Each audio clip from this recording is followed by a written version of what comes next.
Bonsoir, bienvenue chez Blue Wave. Ça fait, ça fait bizarre, hein, c'est le changement, la transition, le nouvel endroit. Ouais, on a. Bah, ça va, tu t'es pas trop perdu en cherchant les locaux quand même, j'espère. Ah non, c'est juste la peinture qui a changé, quoi. Ouais. Non, Mais il s'est juste endormi en chemin. alors non, non, si le fait que le Studio C reprenne aussi tard, c'est pas de ma faute. Littéralement. Ah bon. Mais oui, bienvenue sur Studio C. Ça fait bizarre de pas avoir toutes les intros avant. Bah, tu me dis, tu veux que je lance l'intro? C'est toi qui vois. Hein? Bah, je sais pas. C'est ton émission. Mais je sais pas. Je pensais de toute manière de toute manière à changer de musique d'intro éventuellement. Donc T'es pas comme moi où je me suis dit, oh fuck it. oh, fuck it, on continue. Non mais vas-y. Tu sais quoi, lance l'intro. On va rigoler. Ok, c'est parti.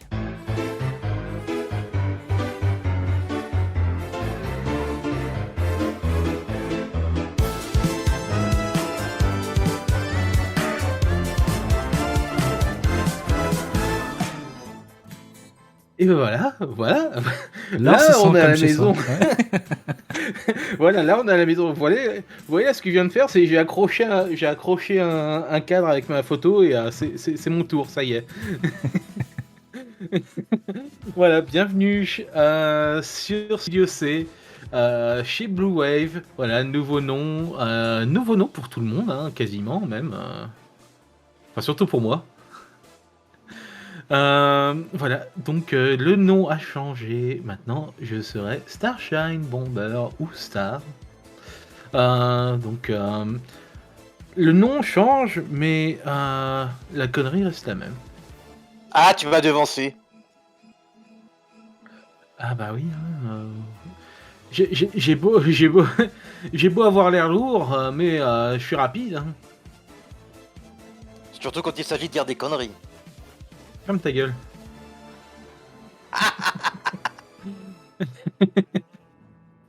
Mais voilà. Du coup, on a un petit programme ce soir.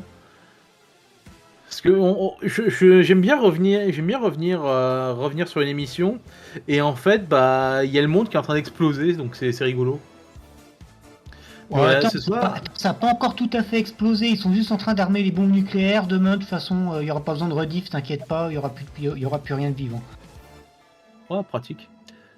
Ah, comme ça, j'ai plus besoin de payer de facture. Tant mieux. Ce soir, donc, je suis avec Butters, Seychelles, Cody, Coucou. Minux et moi-même. Salut Star. Bonsoir. Et voilà, donc ce soir on va avoir le Final Countdown pour Hanouna, parce que il risque de pas finir l'année, tout simplement. On va parler de ce qui se passe au Moyen-Orient, parce que c'est en train de devenir un enfer. On va parler de la majorité présidentielle, donc en gros juste les potes à Macron, quoi, qui commencent à se casser la gueule parce qu'ils n'arrivent pas à se mettre d'accord sur le budget. Et on va parler présidentielle US parce que on va avoir bah, tout simplement le moment qui va on a peut-être eu le moment qui a défini le penchant, en fait ce qui penche la balance envers un candidat ou l'autre.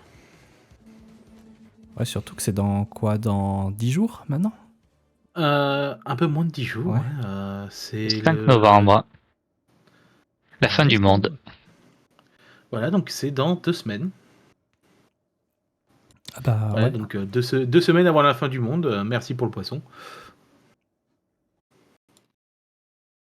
Mais voilà, du coup, on va parler d'Hanouna parce que il y a le Parisien qui a sorti un petit article qui a pas mal de révélations. Genre, pas mal de révélations qui sont un peu spicy. C'est vraiment. Donc en gros, vous savez le fait que donc C8 va fermer ses portes là au mois de février. Donc à la mi-février, normalement, ils auront cessé la diffusion. Et du coup, en fait, il y a eu beaucoup de spéculations sur le fait que Cyril Hanouna, en fait, est-ce qu'il devrait plutôt se retrouver... Est-ce qu'il devrait pas se retrouver sur une autre chaîne de Canal, donc soit sur Canal+, soit sur CNews ou sur C-Star. Et bah du coup, le Parisien en sortant cet article, a plus ou moins confirmé qu'il sera nulle part parce que la direction de Canal s'est rendu compte que bah, si C8 s'est cassé la gueule, c'est de sa faute. Non, sans deck. Révélation d'Ouf Godin. Voilà, c'est... J'ai la rêve Cody. Voilà, donc comme c'est marqué, hein, il dit bien, vous inquiétez pas, qu'il affirme qu'il va continuer il affirme qu'il travaille avec Canal pour une offre multimédia, mais en gros, si il sera juste en ligne, il ne sera en tout cas plus à la télévision. Genre, aucune chaîne ne voudra de lui. Bon, l'article débute par Alors- on est dans le groupe Canal, on reste dans le groupe Canal, hein, quand même. Je suppose que ça va prendre avec des pincettes parce que je crois que plein de fois ils ont dit qu'il va quitter C8 et au final il est resté. Donc voilà quoi, prendre avec des pincettes. Ou pour TPMP aussi. Il dit quand même oui, que ça va continuer sur le groupe Canal, mais à mon avis, ce que c'est, ça c'est juste du gros copium, et surtout aussi pour essayer de foutre la pression à Vincent Bolloré. Tu penses? Je sais pas, parce que là, ils ont l'air de travailler ensemble, donc... Ben, Après, oui, s'il c'est a, sûr- s'il a un contrat avec Bolloré, et que Bolloré peut toucher toujours quelque chose... c'est bah, sûr que ça à mon marche. avis, la chose c'est que la chose en fait, c'est que si Bolloré, parce que si je me souviens bien dans l'article que le Parisien avait sorti, c'est que même Bolloré, il est genre, il est plus très chaud d'avoir Hanouna nulle part. Hein. Donc, en fait, moi, ce que je vois, c'est que il va essayer de foutre la pression, tu sais, parce qu'on dit en disant ouais qu'il reste sur le groupe Canal, tout ça, en forçant la main en fait à Vincent Bolloré, en disant bah regardez s'il me vire, bah regardez tout le monde, il y a tout le monde qui est pas content. Euh, un truc que je me dis, c'est que il va juste essayer de forcer jusqu'à la fin de C8, ou voire jusqu'à la fin de TPMP en direct, enfin sur C8, parce que il y a peut-être des chances, que ils ne finissent même pas l'année. Il y a des sources qui diraient que TPMP se serait coupé genre avant la mi-décembre.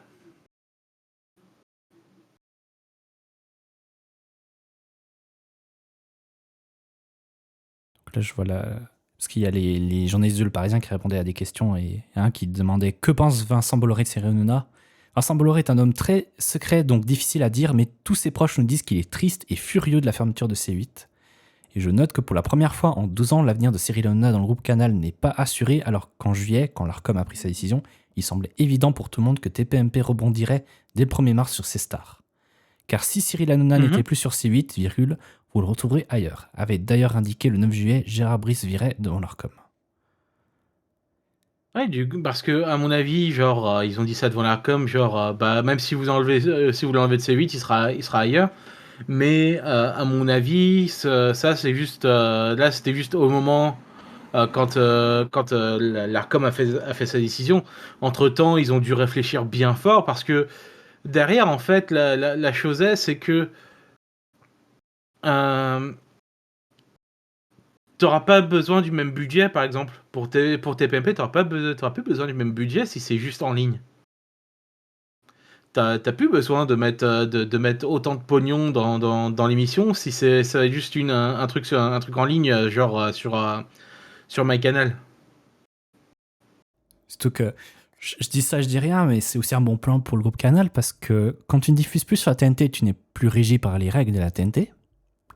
Donc, un, Oui, il a un du peu coup, plus de liberté, et deux, on peut mettre un peu plus de pub. On peut mettre des pré-rolls d'ailleurs, parce que quand tu ouvres le flux, bah hop, t'as une petite tu pub mets du avant. pré-roll, tu peux mettre du mid-roll. Voilà, du mid-roll.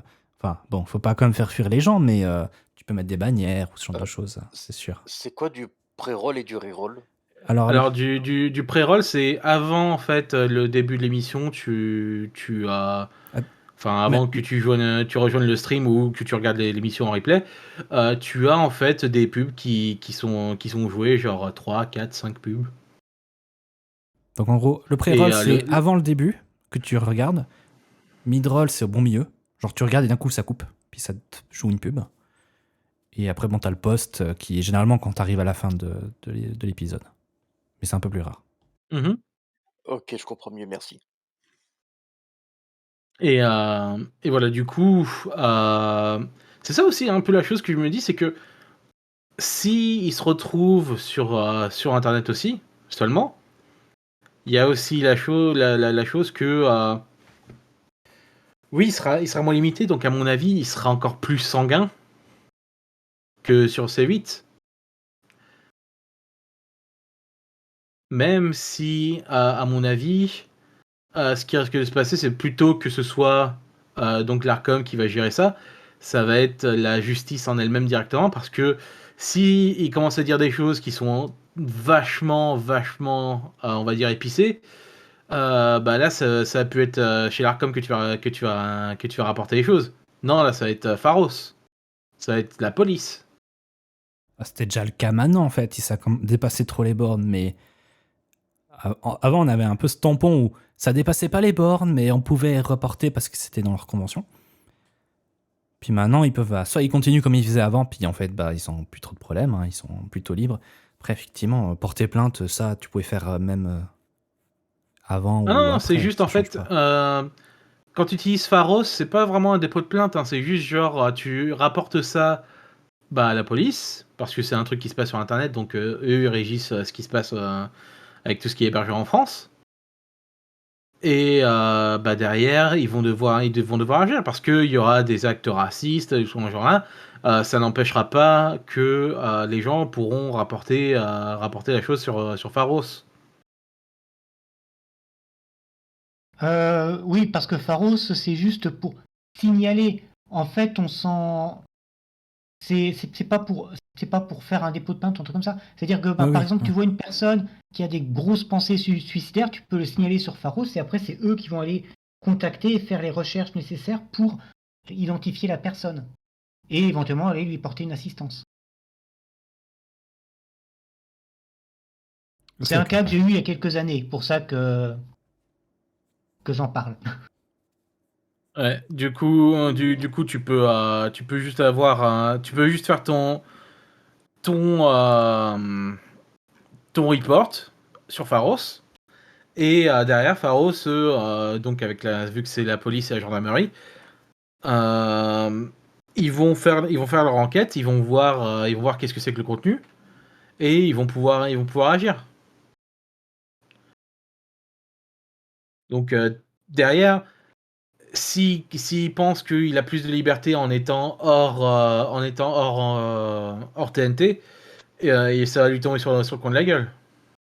Ouais. Avoir aussi l'efficacité de Pharos, et puis après, bon, ils ont des bons avocats chez Canal, hein. Ils Ah, vont se battre. Pharos, c'est vachement efficace. Ah, c'est efficace? J'étais en train de dire si c'était aussi efficace Ouais. qu'un report Twitter, voilà. Non, non, Pharos, c'est efficace, hein. S'il y a des trucs qui se passent qui sont vraiment, genre, si c'est vraiment problématique, ils agissent rapidement. Ok. Ouais, Donc, ouais, c'est que par exemple dans le cas que j'ai signalé juste avant là, c'est genre j'ai fait le rapport, moins de 10 minutes après, c'est qu'ils m'ont recontacté pour demander deux trois infos et après ils sont allés voir auprès des responsables du forum en question pour récupérer les informations techniques. Donc ils sont très réactifs.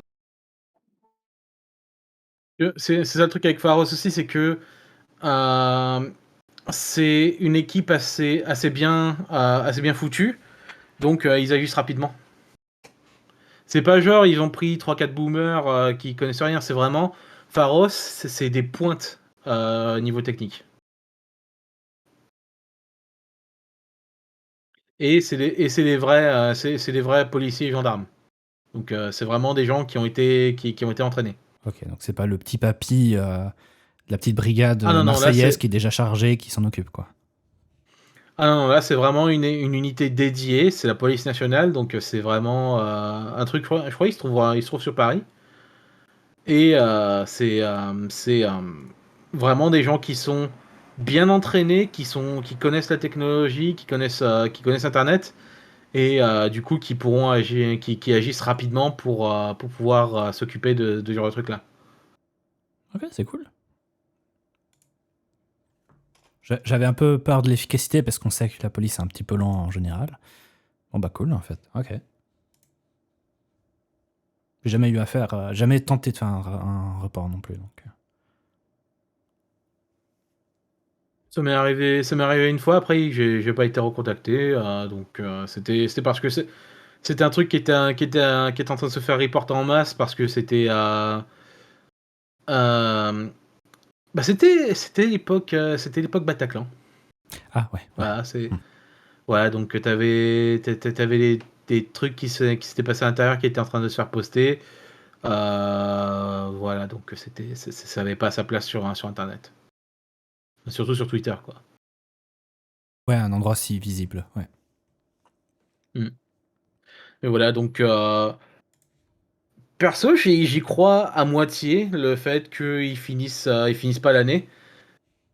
Mais c'est vrai que quand tu regardes un peu en détail l'article du Parisien, tout ça, les points qu'ils ont parlé, le fait que Hanouna donc, a eu, donc, c'était quoi déjà, quasiment 10 millions d'euros d'amende J'ai plus le montant, mais on Non, va pas. cumulé. ouais.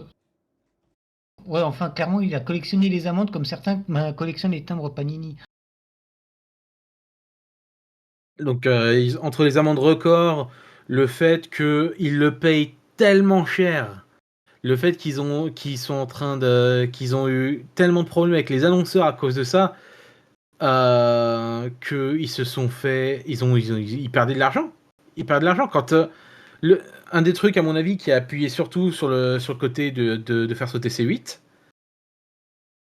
euh, c'est le fait que C8 n'était pas n'était pas bénéficiaire. En fait, il ne faisait aucun bénéfice.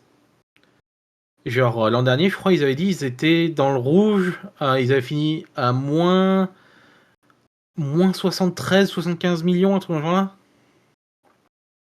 Ouais, et toutes ces Donc, questions, en plus cette année sur comment ils allaient rembourser la dette, ça parlait de montage financier un peu bizarre. mhm. Donc oui, l'Arcom, quand ils ont vu que de toute façon la chaîne n'est plus, ne fait pas de bénéfices, ils ne font qu'accumuler les amendes records, donc comme Cody a reprécisé, 7,5 millions d'euros au total. Euh, à mon avis, c'est que là, le fait ils ont été poussés à fermer, et que Cyril Hanouna, lui, continue à faire sa grande star qui a le contrôle de C8. Euh,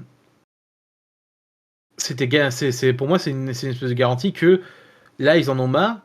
Ils vont être, tu nous as coûté trop cher, c'est fini. On coupe l'émission. Tu finis l'année avec je sais pas moi, une grande émission, genre à 20h, à 21h jusqu'à minuit, un truc genre. Après, tu vas te faire, on va appuyer sur le bouton pour finir TPMP. Et voilà, tu fais ta grande sortie, mais tu es fini. Tu n'as plus ta place chez Canal. La chose qui m'a fait douter un peu le fait qu'il y ait plus sa place sur Canal, c'est le fait qu'ils ont démarré une saison. Quand même. J'ai trouvé ça un peu Bah particulier. parce que ils veulent faire genre, bah moi je me barre pas, je me barre pas sans me battre. Parce que il est sulfureux, donc il est genre moi je veux pas me barrer sans me battre. je vais continuer à me battre jusqu'à la fin. D'ailleurs, même Energy 12, hein, ils sont en train de se battre. Hein, ils ont des coupures sur toutes les chaînes du groupe, genre Chéri 25 et tout ça. Avec juste, si vous aimez Energy 12, soutenez-nous, machin, parce que Energy 12 va sauter aussi. Ouais, ils ont utilisé beaucoup leurs événements où ils étaient sponsors pour demander à des gens de prendre le micro et dire qu'ils aiment bien Energy 12. Après, est-ce qu'eux-mêmes ils regardent Energy 12 ? J'ai un doute, mais voilà. Est-ce que Energy 12 regarde Energy 12 surtout? Ouais, c'est ça, déjà. Est-ce qu'ils aiment ce qu'ils proposent tous les jours ? Parce que la grille est pas exceptionnelle. Hein. La grille est pas folle.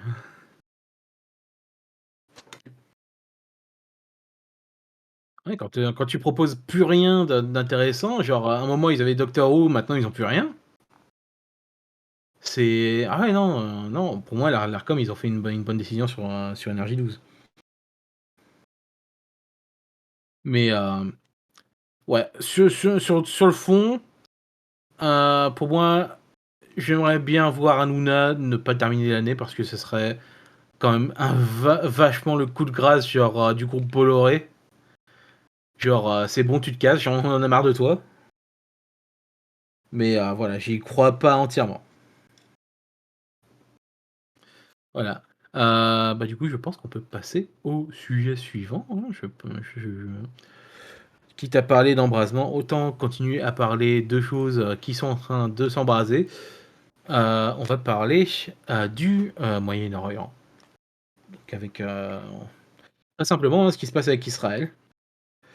Parce que vous avez vu récemment hein, que ils ont commencé à s'attaquer au Liban parce que oh là là le Hezbollah c'est pareil que le Hamas donc il faut nettoyer tout. Euh, donc voilà ils sont en train de bombarder activement donc le Liban hein, déjà que le pays galère depuis la chute du gouvernement. Euh, Et ensuite, l'explosion du port de Beyrouth. Ça a été, ça a été pas, ça se passe pas très bien euh, au Liban. La lire libanaise ne vaut plus rien. Euh, ils n'ont pas besoin d'avoir Israël qui débarque pour dire non mais en fait vous avez le Hezbollah dedans donc on va tous vous tuer.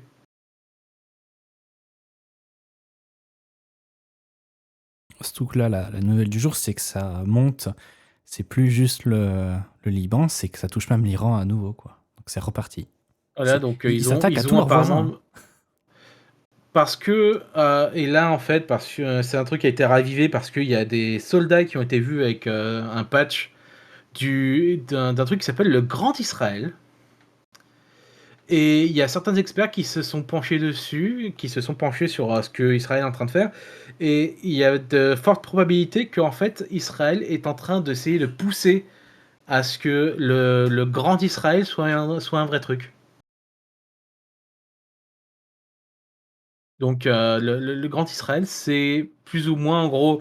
Donc vous prenez Israël, vous ajoutez plus ou moins toute la Jordanie, une partie de la Syrie, une partie même de la Turquie, et vous prenez, vous savez le désert où ils se sont battus justement pour essayer de garder, de réclamer ça en tant que terre israélienne, côté égyptien. En fait, ce qu'ils veulent récupérer, en fait, ils veulent récupérer tout le Sinaï.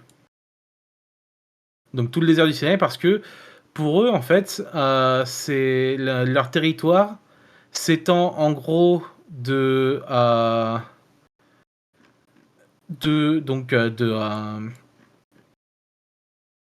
canal de Suez, donc du canal de Suez jusque au comment ça s'appelle déjà cette rivière l'Euphrate, voilà. Donc c'est une zone extrêmement large. Donc ils veulent bouffer donc une partie de la Jordanie, enfin même quasiment totalement la Jordanie, une grosse partie de l'Irak donc jusqu'à l'Euphrate, une partie de la Syrie, le Liban en entier et le Sinaï. Et il y a des experts qui disent que ce serait une forte possibilité que en fait Israël serait en train de tenter de récupérer tout ça pour avoir en fait ce qu'ils appellent les terres promises. Parce que là, c'est littéralement, ils veulent suivre la Bible pour avoir les terres promises. Bah, après tout, c'est un document historique, non? Euh, C'est un document qui contient la vérité historique. Voyons. Oui, alors si tu veux, on peut aussi partir sur un plan romain et reprendre tous les pays ensemble. Ouais. Ouais, on va refaire le grand empire romain germanique, tiens. Moi, je vais aller avec les Vikings et on va oh. reprendre les États-Unis. Mais non, c'est hallucinant. Là, le tournant que ça a pris depuis quelques temps là. Entre les bombardements maintenant qui se passent entre l'Iran et Israël, donc ils arrêtent pas de se balancer des missiles l'un à l'autre en disant t'arrêtes de faire tes conneries ou je vais continuer à balancer des missiles. Et l'autre c'est genre boum. Mais ouais non, c'est là ils sont vraiment en train de vouloir donc pousser vers le Liban. Quitte à apparemment essayer de tuer les casques bleus qui sont en train de faire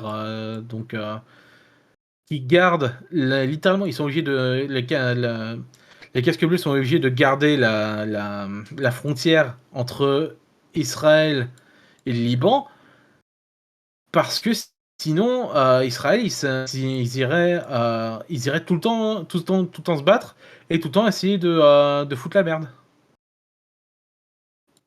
Et de récupérer en fait ce que eux ils pensent qui leur appartient.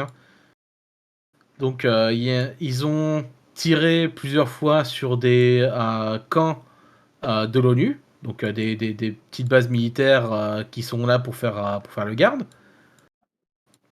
Ils ont menacé de bombarder, en fait, de balancer des bombes de 500 kilos près d'un poste casque bleu irlandais. Parce que les Irlandais, eux, ils sont ultra chauds pour dire à Israël d'aller se faire foutre.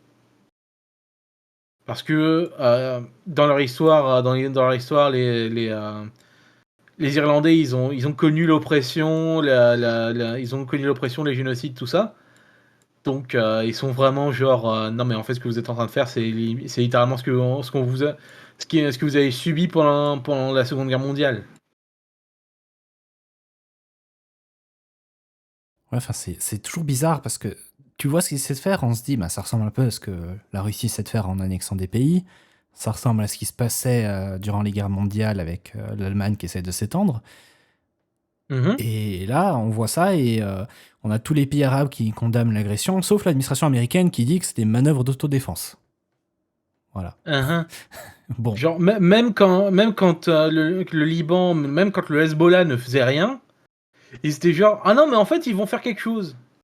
Et c'est quand Israël a commencé à aussi les bombarder de nulle part hein. Juste parce que c'est genre ah mais en fait ils vont bientôt faire une attaque eux aussi. Donc ils ont commencé à bombarder, bah forcément hein, que le Hezbollah il était genre ah non mais en fait on va balancer aussi des trucs hein, tant qu'à y être. Tant qu'à faire. Et là non, ils ont déjà tué plus de 600 personnes au Liban. Et c'est au point que Netanyahou il était genre soit vous rejetez le Hezbollah, soit vous allez finir comme Gaza. Monstrueux. Ah oui non mais là il était direct. Hein, c'est soit vous obéissez, soit vous finissez comme Gaza. Donc il est prêt à raser tout le Liban. Quand même le Liban hein, c'est massif. Hein. C'est C'est quasiment aussi grand qu'Israël, voire un peu plus grand qu'Israël, hein. Mais il serait capable de vouloir tout raser parce que ah oui, mais le Hezbollah.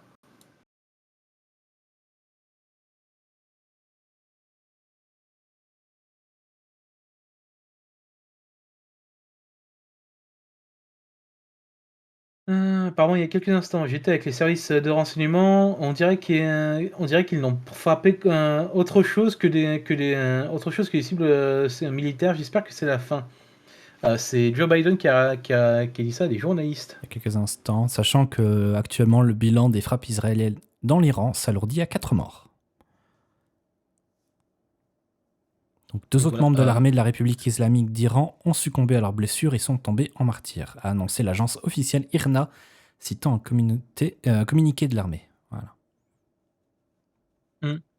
un truc qu'Israël a menacé très fort de faire, c'est de bombarder en fait un port spécifique qui appartient à l'Iran. Parce que c'est de là en fait que tout le pétrole iranien part. Ah bah, si tu peux contrôler l'afflux d'argent, ouais. C'est c'est c'est, heu, c'est pas en fait seulement ça, c'est que si donc ils contrôlent, si en fait ils pensent en fait que si ils font exploser tout ce port, de pétrole, ils vont faire complètement s'écrouler l'Iran.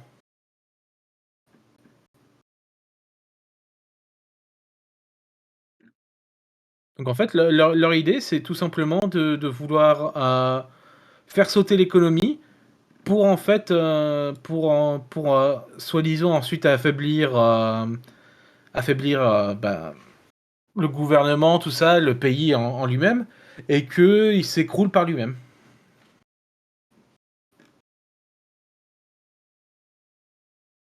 Plutôt que de se dire: «Non mais c'est bon en fait on a fait ce qu'on voulait, on va se calmer, c'est fini, on va maintenant juste, on va juste négocier normalement».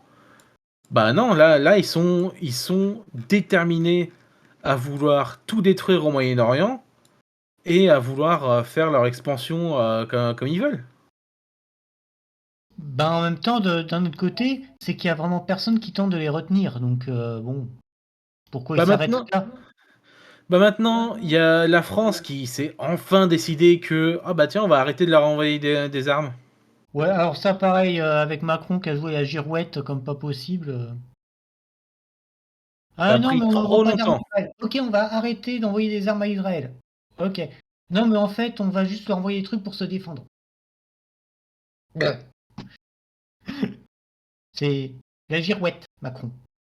Ouais et mais du coup, tu regardes aussi, l'état dans lequel est Gaza, hem, tout est mort. Tout a été écroulé.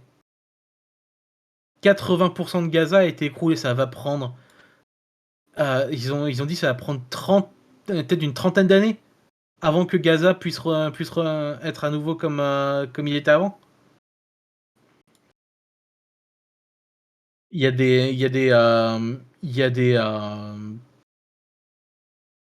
et en fait, il y a des tas de corps, c'est à ciel ouvert, ils sont en train de laisser les gens pourrir.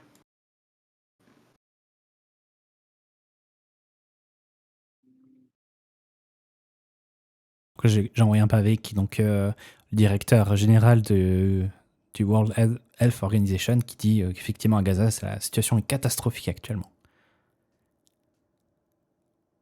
Voilà, Donc, ils ont quand même, ils ont bombardé tout, ils ont bombardé les hôpitaux. ouais, il y a 44 Ils ont personnes qui fait sont arrêtées, d'ailleurs, qui sont membres de la World Health Organization. Donc des civils, voilà. oui, parce qu'en fait,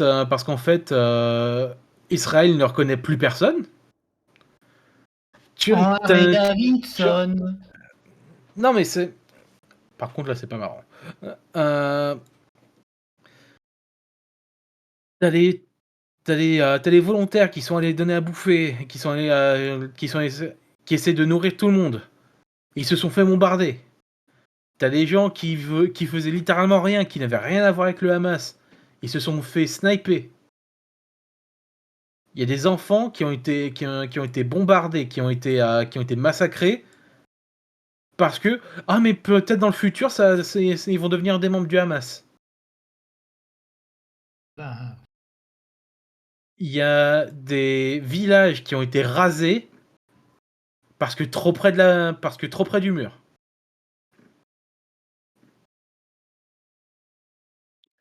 en même temps, faut voir Genre que en même temps, faut voir que pendant des années, c'était en mode. Alors, si Israël attaque, oh, c'est pour qu'ils se défendent. Bon, faut pas qu'ils aillent trop loin.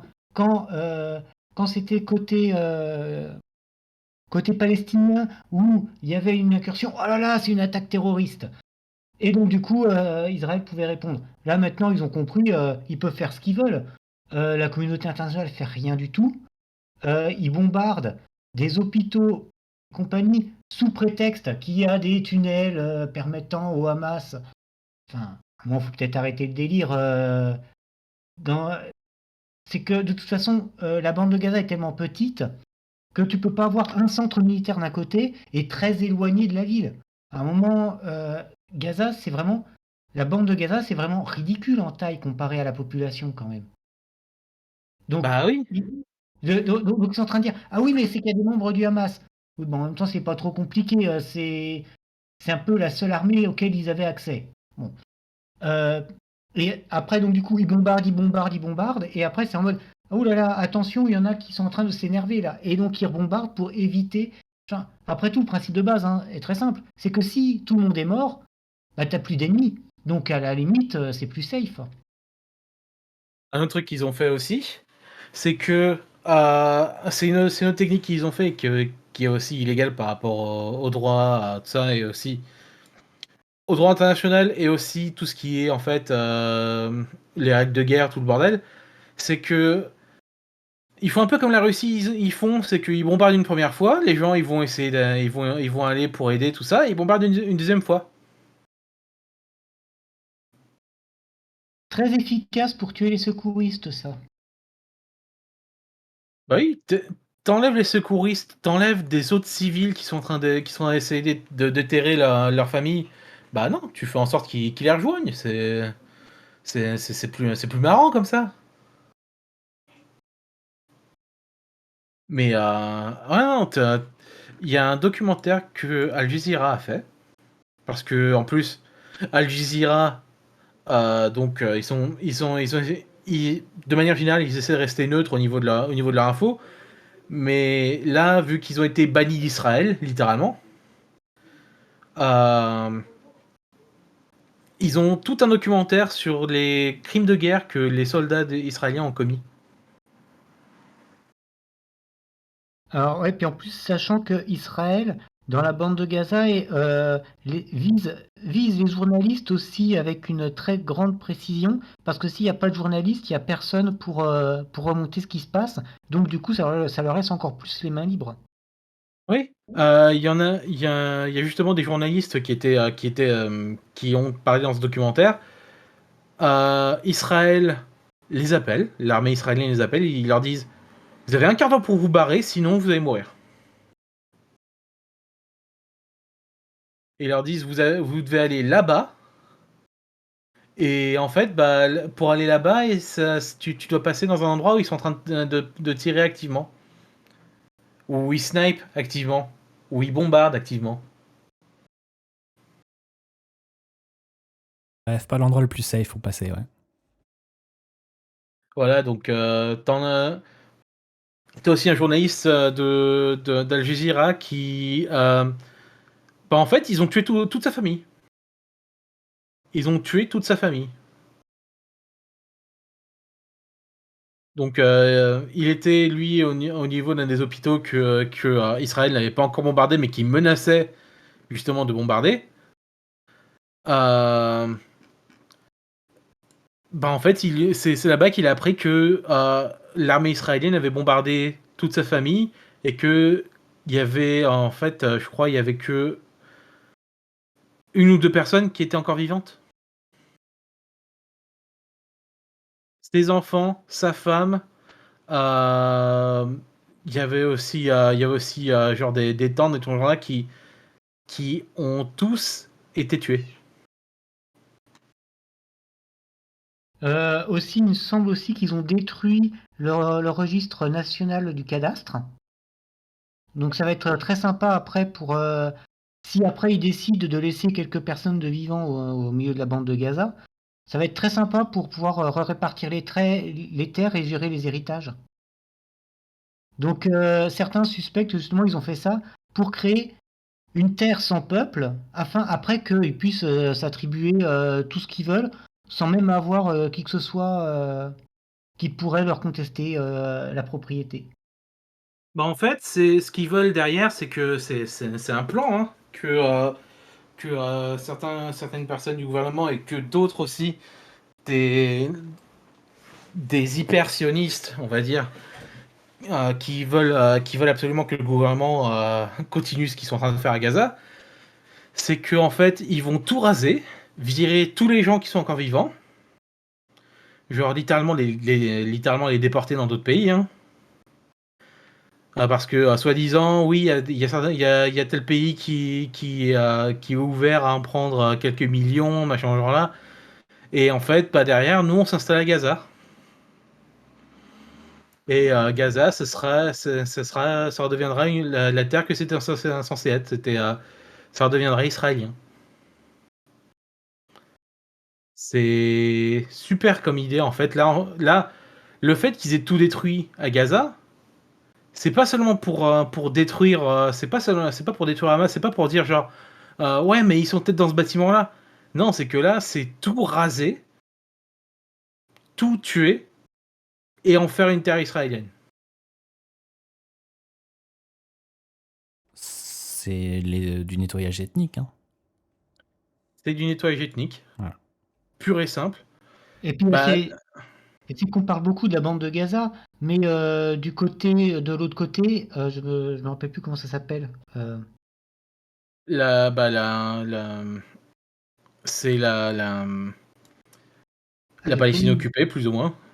Ouais, bah c'est ça, la Palestine occupée, c'est que limite les agriculteurs palestiniens sont obligés d'avoir un laissez-passer pour pouvoir aller rejoindre leur terrain cultivé. Et pire, Et il y a encore, même pire, c'est que il y a des Israéliens qui peuvent débarquer qui vont dire non, mais en fait, c'est à moi. Et ils ont le voilà. droit de dire. Et, euh, et puis après, alors ça, et donc ça, c'est si ce n'est pas une destruction des cultures qui est faite, si c'est machin. De toute façon, les colons israéliens, eux, c'est que s'ils s'en prennent à des Palestiniens ou à des terres de Palestiniens, ils craignent rien. Donc voilà. Euh, Ils craignent rien, voire ils sont là pour les encourager. donc, Euh, donc clairement, c'est que tant qu'il n'y aura pas une réponse des personnalités politiques, des différents présidents de République, etc., pour justement calmer Israël, il n'y a pas de raison qu'Israël se calme. En fait, il faut qu'ils agissent parce qu'actuellement, ils disent juste ah, c'est pas bien, mais ils s'arrêtent là, quoi. Et derrière, ils continuent à Bah vendre ouais, s'il non faut. mais non, il faut vraiment qu'ils fassent des choses, quoi. Enfin, c'est eux qui ont le pouvoir. Les citoyens, ils peuvent bien tenter de faire des manifs dans la rue. Enfin bon, ça va avoir quel impact? À un moment, il faut que les grands de ce monde se décident de se bouger le cul et fassent quelque chose.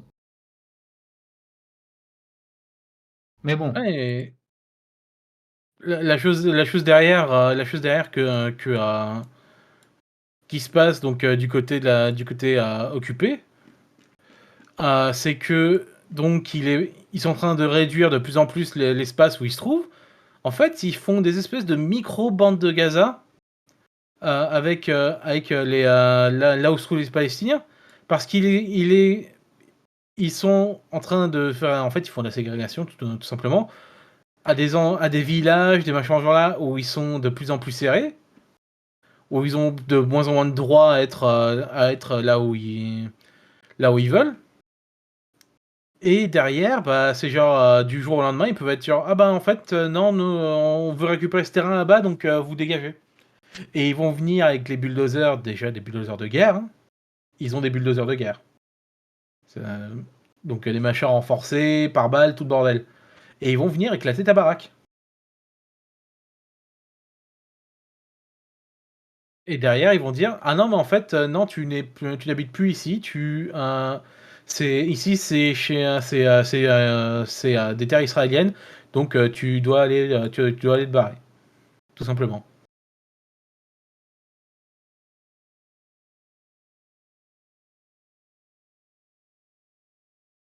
Donc ouais, non, là, les gens sont en train de se rendre compte d'un côté que, bah, Israël a fait un nettoyage ethnique depuis, les années 50 et qu'ils jouent la victime et que derrière, ils sont genre, «Ah non, mais en fait, non, en fait, on a besoin de plus d'aide, s'il vous plaît.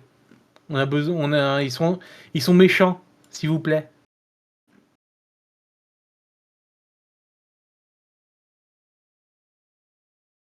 Quand je Oh. vois ce qui se passe avec Israël, quand je vois ce qui se passe avec Israël, quand je vois ce qui se passe entre la Russie et l'Ukraine, Deux poids, deux mesures. Hein. ouais, il y a déjà deux poids deux mesures parce que c'est Israël envahit la Palestine, ah là là, les pauvres Israéliens. La Russie attaque l'Ukraine, ah non non, c'est pas bon, là il faut qu'on réagisse quand même. Mais comme c'est un État qui est encore assez puissant, on va pas non plus attaquer trop fort, on va juste donner un peu des munitions à l'Ukraine. Mhm. Bon, au moins c'est qu'ils font plus de choses qu'avec la Palestine. Oui, mais bon. Euh, et après, juste la question que je me pose, c'est comment est-ce que ça va finir ce truc-là? Est-ce que ça va finir en Troisième Guerre mondiale? Il y en a qui disent qu'on est à la porte de la troisième guerre mondiale parce que il y a maintenant des choses qui ont été plus ou moins confirmées, c'est que la Corée du Nord a envoyé des soldats en Ukraine pour aller se battre en Ukraine pour la Russie. Euh, alors j'ai eu des informations très conflictuelles là-dessus. Je sais pas si c'est vraiment le cas ou pas, ou si c'est juste une rumeur. Bah, apparemment, l'OTAN aurait eu des photos satellites qui confirment la présence de soldats nord-coréens, mais c'est encore à vérifier Ouais. entièrement. Mais remarque, c'est que ça voudrait dire qu'en Russie, ils ont tellement de mal à recruter du monde pour aller faire, faire leur guerre, qu'ils sont obligés de chercher dans les pays alliés. Oui, bah, va te taper l'allié, hein, franchement. Bah, Y a- après, y- parce volontiers. que j'ai j'arrête pas de voir j'arrête pas de voir ce genre de conneries sur TikTok, genre vraiment, parce qu'on est arrivé à un moment dans l'humanité où tout peut être un mème. Euh, les soldats nord-coréens, ils vont péter un boulard hein, quand ils vont voir, quand ils vont voir les drones voler dans le ciel et surtout voler vers eux. Ah, c'est Ouais. juste envoyé pour envoyer du monde, quoi. C'est des petits pions. Oui, oui, non, mais là, c'est envoyer 10 000 soldats pour dire non, mais là, c'est l'heure de vous battre. Allez, c'est parti. Alors après, faut voir parce que mine de rien, dans une armée en combat, il n'y a pas non plus que des postes de combattants. C'est que si après ils disent les soldats qui vont au front, c'est des soldats russes, histoire d'éviter les trucs, et que les, euh, les recrues nord-coréennes s'occupent juste de faire tout ce qui est acheminement de nourriture et de munitions, Donc l'infrastructure. c'est Ouais. pas tout à Ah fait non, pareil. non, C'est quand non. même une aide, mais c'est pas un combat, quoi. Connaissant la Russie, c'est de la chair à canon. Connaissant Oui, la et Russie, puis, ils sont là pour faire de la chair à canon. oui, et puis, c'est que si tu as un soldat qui ose faire marche arrière, il se prend une balle, il se prend une balle de son chef parce qu'il faut quand même pas déconner. On ne recule pas devant l'ennemi. Oui, surtout que là, vu que c'est les soldats nord-coréens, ça va être bah, tout pour le grand leader. Hein, ils font pas ça pour eux, ils font ça pour le grand leader. Ah ouais.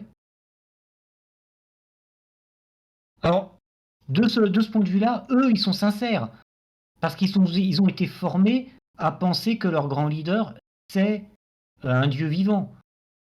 Donc oui, eux, ils vont faire ça sincèrement en pensant qu'ils se défendent contre, qu'ils agissent en faveur de leur grand leader. C'est qu'il faut quand même faire gaffe, c'est qu'ils sont quand même bien manipulés, hein, ces personnes-là, dès le plus jeune âge. Oui, bah, du coup, ça va être facile à juste leur pointer. Vous allez par là, bah, vous allez mourir, hein, tout simplement. Ça Oui, m'étonnerait mais pas vous aurez droit. ça m'étonnerait pas qu'ils arrivent au point que ils vont leur dire: «Vous êtes là pour mourir». Bah, au moins, ils ont leur fertier.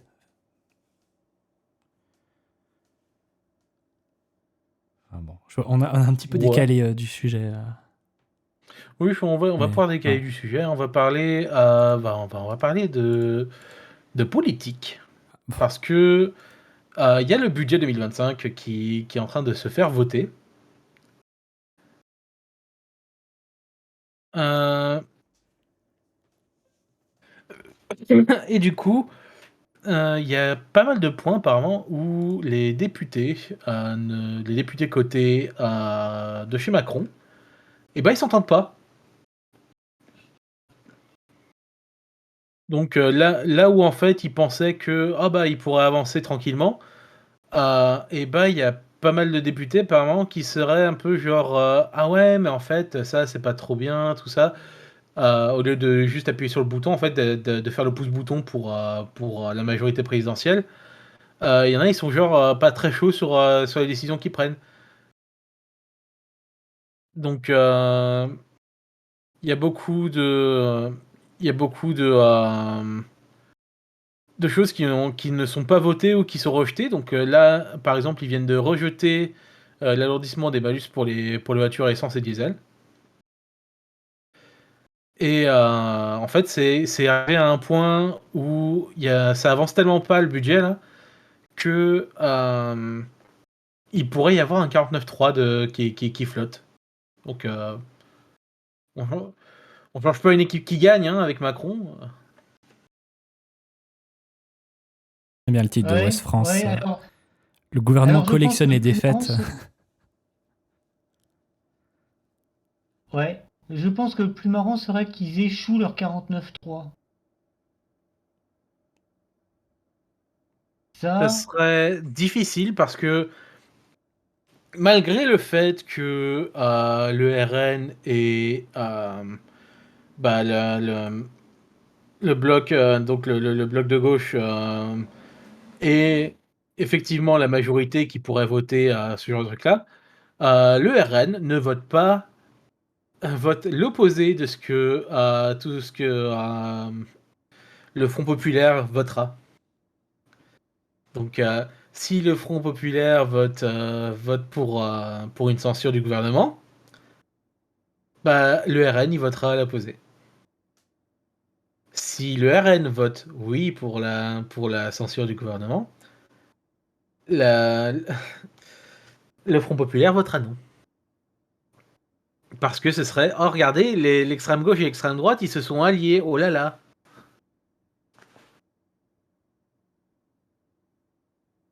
ouais. Ah, j'adore parce qu'il y a vraiment en fait, il y a vraiment des trucs, comment ils listent les gens, c'est vraiment rigolo. Donc, ils disent: «L'Assemblée a dit non au projet gouvernemental d'alourdir le malus écologique sur presque tous les véhicules essence et diesel, dès le 1er janvier 2025. Rejeté le 26 octobre avec 128 voix principalement venues des élus RN, ciotistes, LR, socialistes et communistes. À l'inverse, 90 députés, surtout macronistes, écologistes et insoumis, ont voté pour maintenir cette disposition, au projet de budget». C'est vraiment genre les ciotistes. Genre, les républicains, ils sont tellement chelous que t'es obligé de les couper en deux. Ouais, c'est des petites équipes comme des équipes de foot, quoi. Ah oui, je te jure, c'est la Ligue 1, c'est la Ligue 1, l'Assemblée nationale.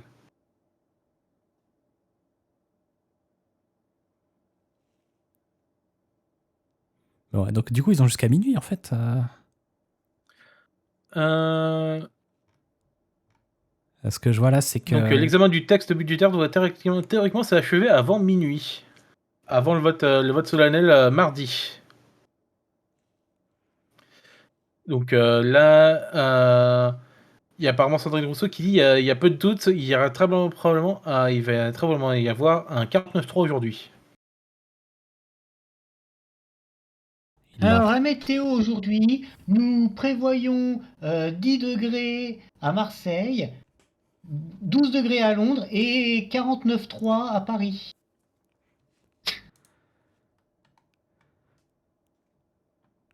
Ça va, ils ont encore 2 heures pour le faire.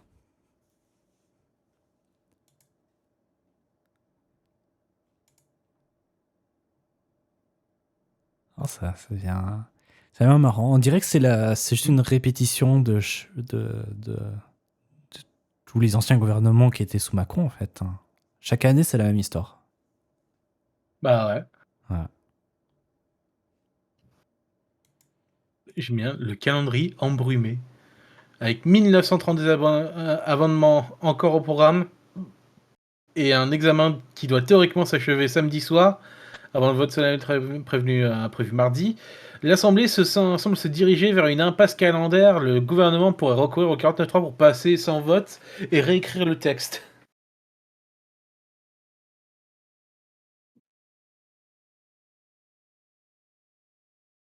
J'ai remarqué un truc. J'ai remarqué en parlant du gouvernement, un truc qui m'a fait tilter. C'est le Premier ministre. Donc, non, c'est le ministre de l'Intérieur. C'est aussi le ministre de l'Intérieur et des cultes. Honnêtement, j'ai pas trop regardé quel était ce nouveau gouvernement parce que c'était un peu le bordel et en général, ça a l'air pas très bon. Voilà. Mais waouh. Je sais qu'ils ont déjà supprimé 2-3 trucs qui étaient un peu importants selon les dires de Macron il y a quelques années. Mhm. Mais maintenant, des cultes en même temps. Apparemment. Non, mais Voilà. on est vraiment dans la Ministère version... des cultes. Ouais.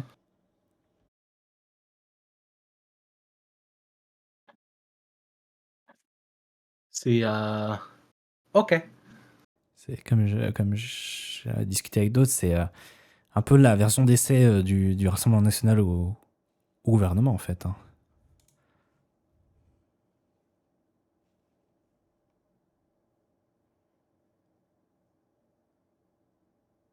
Et apparemment, ça serait réservé. Apparemment, c'est un truc qui est là pour le Bas-Rhin, le Haut-Rhin et la Moselle. Mais ça m'étonnerait pas qu'ils étendent ça un peu pour qu'ils étendent ça pour que ce soit genre ah non mais en fait on couvre toutes les religions. Ouais, ils couvrent toutes les religions, mais avec une en priorité comparée aux autres. Mhm.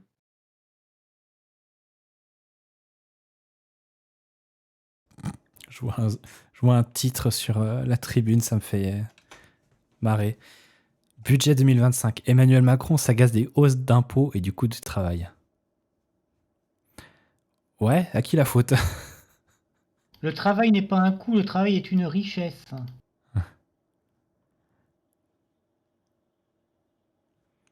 Donc le gars, il lance une pique à son propre gouvernement. Bah écoute, mon gars, t'as pas voulu prendre ce que les gens ont Écoute, voté t'as pas voulu pour. prendre t'as pas voulu prendre ce que les gens ont voté pour, donc maintenant tu t'assumes hein. T'as voulu prendre les droits tard. T'as voulu prendre les droits tard, bah maintenant t'assumes hein.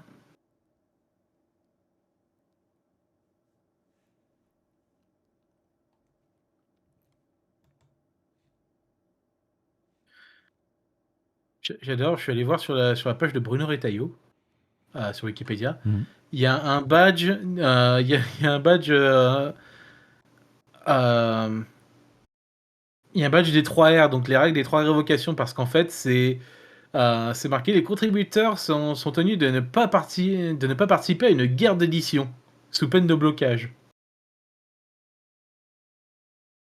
Genre l'article est semi-protégé parce que les gens ils se battent pour éditer tout et n'importe quoi. Alors voyons voir, historique. À protéger, question sociétale qui se balade en avant, en arrière. Correction de liens, bon ça va. Famille et études. Ajout plainte, apologie du terrorisme, ajout plainte contre député, suppression d'une coquille, ajout lien interne, loi immigration, ajout précision sur le délai. Ah, ils ont ajouté plein de casseroles qui s'étaient pris. J'aime bien, c'était tout d'une seule personne, lectrice du soir, et ça a priori suffit à verrouiller le truc. Donc je pense qu'il y a peut-être un abus de côté de Wikipédia là par contre.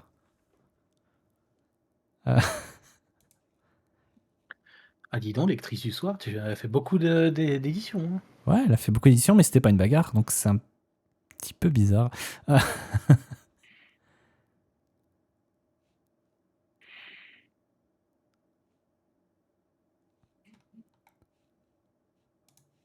bon. Donc c'est lui le ministère de l'Intérieur. Voilà. J'aime bien comment ils se sentent obligés de préciser qu'il est catholique. Ouais, c'est vrai qu'on n'a pas grand monde qui n'est pas catholique dans le gouvernement français. C'est assez rare. Surtout avec un gouvernement qui est vachement blanc. En fait, qui n'est que blanc. Bah, c'est normal, il y a du RN dedans. C'est que si tu oses mettre un truc un peu trop foncé, le RN, ça va pas passer. Hein. Ouais, mais un truc qui me fait marrer, qui me fait marrer, c'est que vraiment, là, on a un gouvernement qui est entièrement blanc. Au point, il est tellement blanc que c'est au point que Gérald Darmanin, il s'est rappelé il s'est rappelé qu'il était algérien quand il s'est barré. Enfin, quand même, faut quand même noter, c'est que tu as Bruno Le Maire et je sais plus qui, et qui ont dit à propos de la loi de finances, justement, qui doit être votée. Ah oui, mais c'est que vous comprenez, il y a des problèmes là-dessus, on peut les corriger comme ça. T'as juste envie de dire, c'était qui était à ce poste-là juste avant, en fait? Ah ouais, c'était toi. Ouais, d'accord. Pourquoi tu l'as pas fait alors? Voilà. Les bons donneurs de leçons. Ah, j'ai trouvé. Ah, donc, ok, il y a eu un ajustement. C'était. Il y avait plus de ministère pour les personnes handicapées. Donc, ils ont ajouté au dernier moment Oui. une personne Ils se, pour ça. ils se sont dit, attends, il y a les Paralympiques qui viennent de finir, on a oublié un truc. Voilà, donc, ils ont trouvé quelqu'un pour le ministre des Solidarités, de l'Autonomie et de l'Égalité entre les femmes et hommes. Donc, Charlotte Parmentier-Lecoq, jusqu'alors députée du parti Horizon, qui est le parti d'Édouard Philippe.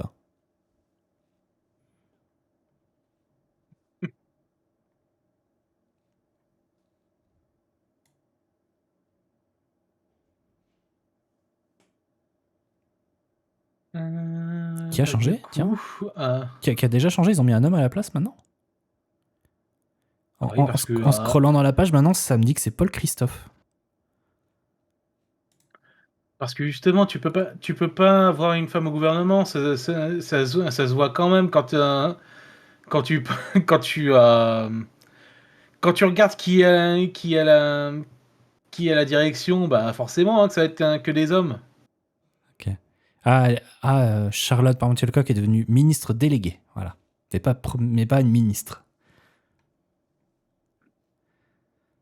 Ah oui, c'est ce que je dis, c'est que vu que c'est Barnier, tout ça, vu que c'est des vieux cons, ils voient pas une place pour les femmes dans la politique, donc ils leur donnent des trucs un peu moins importants. Bah si, la ministre des territoires, enfin des partenariats avec les territoires et des centralisations, c'est une femme, des Républicains. Donc c'est Catherine Vautrin. Ministre de l'Éducation nationale, ils ont mis une femme, Anne Genetet. Ministre de la Culture, Oui, ça la fait rire. Va te taper la ministre de l'Éducation, hein, la meuf, elle est médecin, elle est ministre de l'Éducation. Déjà. Mais ministre de la Culture, hein, ça fait rire, Rachida Dati. Rachida Dati, putain. Ouais. Non mais surtout, c'est qu'ils arrivent toujours à mettre, en tant que ministre de l'Éducation, des personnes qui n'ont fréquenté que des établissements privés. Au moins, c'est que ça leur donne une bonne idée de ce que ça peut être les établissements publics. Hein. Ouais. Mm-hmm.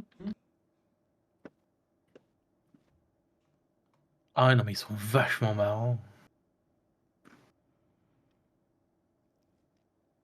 Mais ouais, ah non, franchement, ça a pas l'air d'avancer, ça avance pas du tout, hein, leur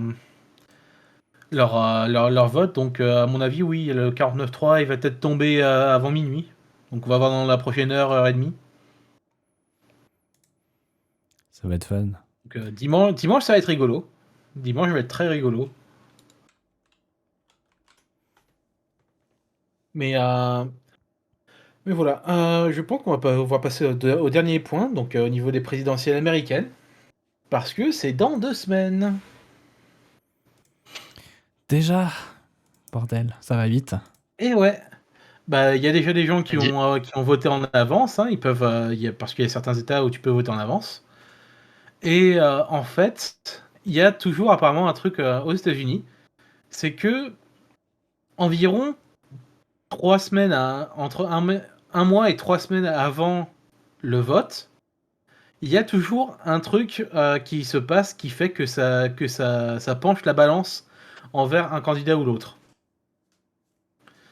Et en fait, ils pensent que l'état mental de Trump, qui s'est dégradé très fortement là, sur le dernier mois seulement, va devenir le facteur qui fait que Kamala Harris va gagner l'élection présidentielle. Oula, Euh, c'est. alors vraiment là pour le coup question sérieuse, mais c'est quoi les trucs au niveau mental de Trump? Bah, qu'il est en train de plonger Les dans. En vieux. fait, il est vieux et du coup, il pense. Il y a un très, très fort. Il y a un très, très fort un sentiment. Enfin, quelque chose qui ressemble très fortement à de la démence. D'accord. Parce que là, je sais que Joe Biden avait beaucoup aussi de problèmes physiques, mais je sais pas si c'était pas plus physique que mental, lui. Je sais pas mentalement il était dans quel état. Mais physique, il Il arrêtait pas de se était. casser la figure. Physique, bah après, tout le monde se casse la gueule. Hein. C'est juste que Joe Biden, ils aiment bien pointer le fait qu'il se casse la gueule parce qu'il est vieux. Tout le monde s'est cassé la gueule. Hein. Tu remontes jusqu'à même George Bush, tout ça. Il se cassait la gueule souvent. Hein.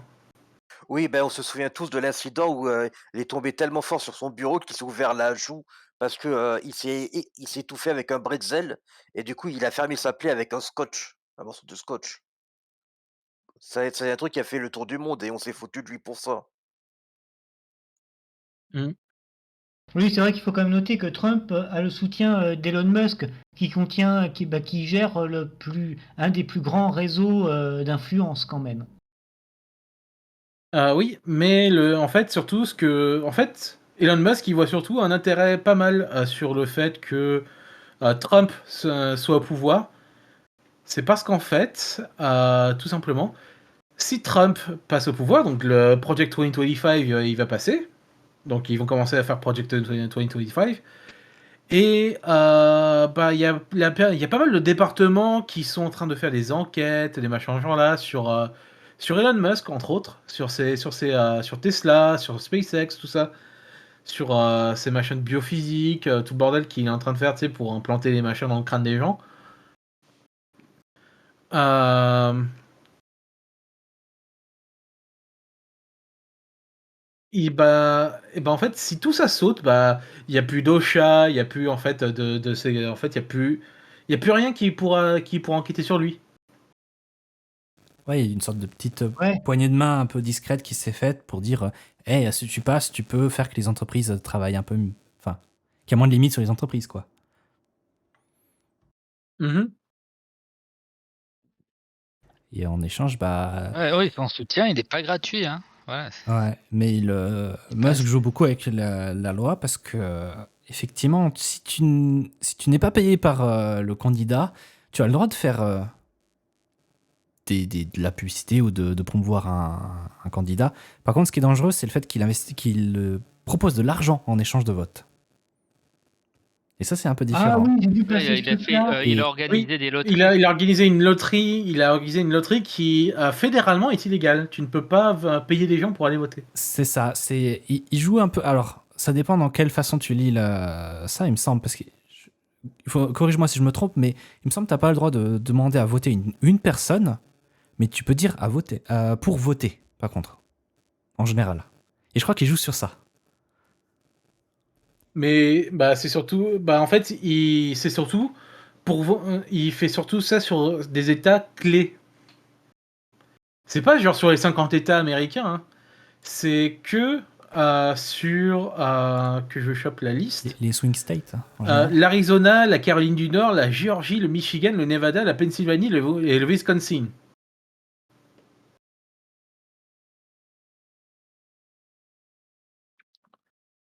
Donc voilà, c'est vraiment, en fait, cette liste d'États, c'est des États qui peuvent changer d'une main à une autre, en fait, à chaque élection. Les fameux swing states, ceux qui ne sont pas toujours dans le même vote. Mmh, Parce que c'est vrai que, voilà. parce que c'est vrai qu'on entend souvent parler des États-Unis avec républicains ou démocrates. Mais il faut pas Donc oublier qu'il y a d'autres partis derrière. C'est juste qu'il y a la méthode d'élection qui fait qu'il y a que ces deux partis-là qui arrivent à s'en sortir. bah, en fait, bah, là aussi, il y a un truc, que j'ai remarqué, c'est et qu'il y a des gens qui ont commencé à en parler aussi sur TikTok, c'est qu'il y a des gens qui sont en train de pousser, en fait, tu sais, un espèce de troisième parti, mais en fait, c'est des gens qui sont reliés aux républicains. Et en fait, c'est pour faire en sorte que les gens soient genre ah bah en fait c'est quelqu'un qui est plus ou moins dans les trucs que Kamala Harris en fait elle dit pas directement genre en gros beaucoup de trucs par rapport à, à ce qui se passe avec Israël avec la bande de Gaza tout ça pour que les gens euh, qui sont vraiment contre le fait de voter pour Kamala Harris par rapport à ça votent pour cette personne là et du coup c'est des votes qui ne vont pas ni vers Kamala Harris mais du coup qui ne seront pas comptés parce que ça ira vers Trump. Parce que c'est des États aussi où c'est genre, avec les collèges électoraux, c'est celui qui arrive en premier prend tous les électeurs. Oui, ce système de grand électeur, c'est un peu particulier parce que tu peux voter pour un grand électeur qui a dit je vais voter pour Trump, mais rien ne l'empêche au dernier moment de changer. Et donc imagine ce qu'il Mhm. dit ah en Alors, fait je vais s'il voter fait pour ça, candidat il 3. risque quand même, il est. Et- ouais. Non, s'il fait ça, si un grand électeur fait ça, sa carrière politique est terminée. Il me semble que corrige-moi, mais je crois que c'est anonyme, non? D'ailleurs, le résultat final. De... Savoir quel grand électeur a choisi quoi. Non, non. Je sais plus si Ça c'est. m'étonnerait quand même. Enfin, à vérifier. Parce que j'ai jamais vu la liste des noms en fait de ce qu'un grand électeur a choisi. C'est pour ça que je demande.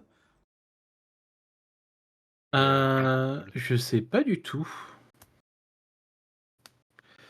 Mais pour vous donner une idée des swing states, hein, donc l'Arizona par exemple, ça s'est passé à 10 000 voix donc, pour Biden. En Caroline du Nord, c'était 74 000 voix pour Trump. Donc l'écart. La Géorgie, c'était 200 000 voix d'avance pour Trump en 2016, mais que seulement 12 000 d'écart pour Joe Biden quand c'est passé, que ça a entamé toutes les procédures de justice, que il disait que la Géorgie, ils ont volé l'élection, tout ça. D'ailleurs, Rudy Giuliani qui avait accusé deux personnes qui étaient là pour faire le comptage, tout ça, de fraude, tout ça, et qui a été qu'ils a envoyé, qu'il s'est fait prendre en justice par ces deux personnes et que les deux personnes ont gagné. Et ben maintenant, il doit tout leur donner. Il a une semaine pour donner tout ce qui lui appartient à ces deux personnes. Ça inclut aussi un penthouse à New York, tout ça. Attends, Genre, comment ça, lui donner tout? Non, c'est pas une sanction pécuniaire? parce qu'en fait, ils savent que Rudy Giuliani, il sera capable de dépenser tout son pognon. Pour dire, ah bah j'ai pas de pognon, je peux pas payer. Et bah non, là c'est vraiment, on va saisir tout ce que t'as et on va leur refiler à eux deux. C'est une technique.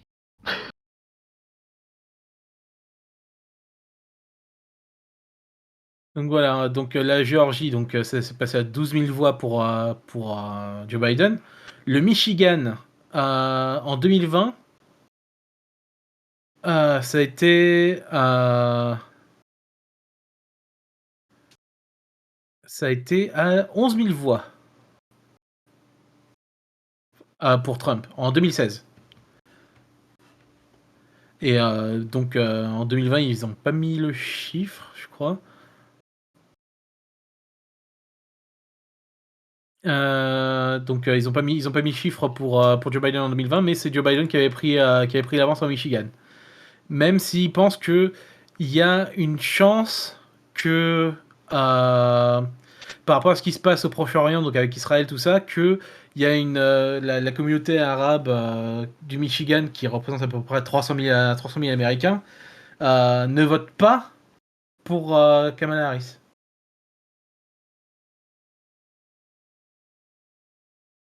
D'ailleurs, merci Donc, il Minux pour avoir trouvé. Effectivement, donc un grand électeur doit suivre le vote populaire. Donc il n'a pas le droit de changer comme Mhm. ça. Donc, S'il change, il a une amende de $500. et l'annulation du vote. Donc finalement, voilà. Il va pas faire plus. Ah oui. Waouh! On va dire que l'annulation du vote a plus d'impact que les $500 quand même. Ouais. C'est rare, mais il y en a eu néanmoins lors de l'élection de 2000. La grande électrice démocrate Barbara Letts Simmons s'est ainsi abstenue de voter plutôt que de donner son vote à Al Gore. Cet épisode n'a rien changé à l'élection, mais bon, voilà. Ça s'est déjà produit, bon, il y a longtemps maintenant. Mais ouais, j'aime bien comme il y a un titre Fateless Elector. Mhm. Au Nevada, c'était Biden qui avait gagné avec 34 000 voix d'avance. Genre vraiment, c'est des trucs, c'est des trucs ridicules. Hein. En Pennsylvanie, c'était à 0,2 points d'avance.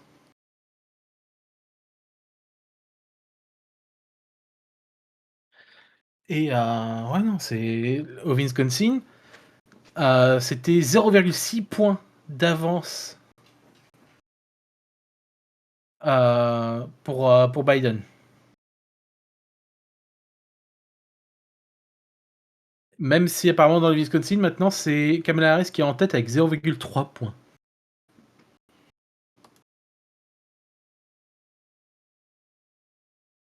Ouais, ça devient compliqué aussi ces sondages. Même les sondeurs eux-mêmes disent, écoutez, c'est ce qu'on a là tout de suite avec ce qu'on a pris.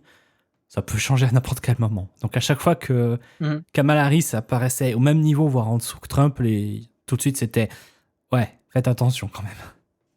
Ça veut rien dire Oui, encore. alors, c'est pareil, ça c'est un truc auquel il faut faire très attention parce que tous les sondages ont une marge d'erreur. Donc quand vous vous trouvez avec oui, lui il a 52, puis lui il a que 48, ben vérifiez bien les marges parce que dans certains cas, la marge d'erreur peut faire une inversion de manière totalement légitime. Mhm. Il faut faire très attention aux marges d'erreur. Surtout que ces sondages sont faits avec un vote populaire, ce qui n'est pas le système d'élection américain. Il y aura des États où ça aura plus d'importance que d'autres.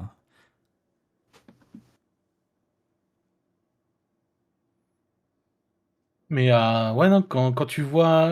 Alors, il y a France Info qui avait un podcast sur le fait que Elon Musk se soit en fait qui se soit mis à soutenir activement la campagne de Donald Trump parce que en fait Elon Musk il est super avide de la désinformation et de la manipulation. Donc tout ce qui est misinfo, tout ça, il adore relier ça. Donc tout ce qui est théorie du complot, le machin genre là, donc encore à affirmer que en fait les machines à voter vont être truquées, les machins genre là.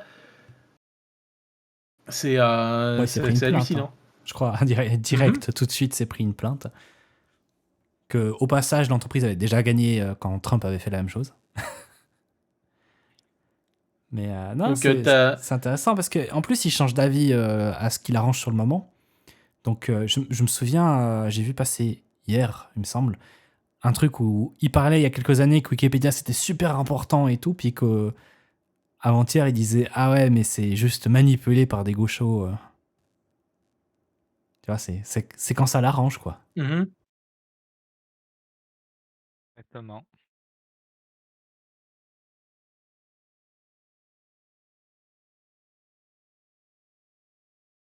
Bah, de toute façon, c'est qu'il faut bien penser que Trump, c'est pile tu gagnes, pile je gagne, face tu perds. Parce que son objectif, ce n'est pas, c'est que ce n'est pas d'être vrai. C'est s'il a perdu, il va contester le résultat. S'il gagne, il va pas le contester. Et c'est le seul truc qui importe dans le tas. Donc, d'un autre côté, c'est que si il perd dans un État, il va faire en sorte de contester. Que ce soit justifié ou pas, il en a rien à foutre. Non, Et mais au pire, s'il perd, c'est qu'il enverra ses partisans au Capitole. Alors oui, s'il perd, il y a de fortes chances que il rappelle les Proud Boys, de machin genre là, qu'il rappelle en fait tous les gens qui sont des soutiens hardcore de Trump, d'aller au Capitole pour littéralement pour aller mourir. Hein. Il y en a, ils sont prêts à mourir pour lui. Hein. Imagine la pire chose maintenant, c'est que tu as non seulement les pro-Trump un peu extrémistes, mais tu as aussi tous les fanboys d'Elon Musk qui vont aller Bah pester. ouais. Ouais. T'as les fanboys d'Elon Musk, t'as aussi des gens, je suis sûr que t'as aussi des gens genre, qui regardent, on va dire, Elon Ross, machin genre, tu sais, les streamers sur Kick, quoi. Qui Ouais, sont je vois. ultra masculinistes, complotistes, tout bordel. Je suis sûr, il y a des gamins là-dedans qui vont vouloir aller se battre au Capitole. Hein.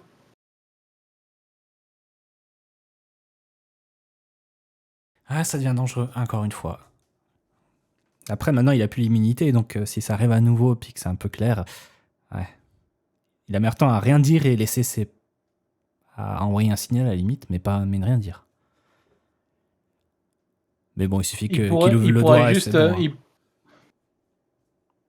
Il aurait juste à dire la chose sans vraiment dire directement, mais voilà, c'est genre il est temps d'y aller, que c'était son élection, qu'il faut sauver les États-Unis, et du coup qu'il faut absolument aller au Capitole pour empêcher que les États-Unis soient ruinés.